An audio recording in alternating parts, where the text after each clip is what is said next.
Welcome. Today we'll learn how to read quarter-inch measurements on a ruler.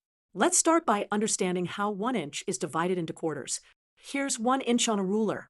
It's divided into 4 equal parts, where each part represents 1/4, or 1/4 of an inch.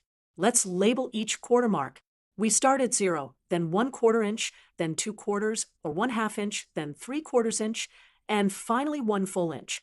These fractions can also be written as decimals. 1/4 is 0.25 inches, 1/2 is 0.5 inches, and 3/4 is 0.75 inches. Let's see how to use this knowledge to measure something. Suppose we're measuring the length of an object, and it lines up between the 1/2 and 3/4 mark. This means the object is longer than 1/2 inch, but shorter than 3/4 inch. Here are some common objects and their typical measurements in quarter inches.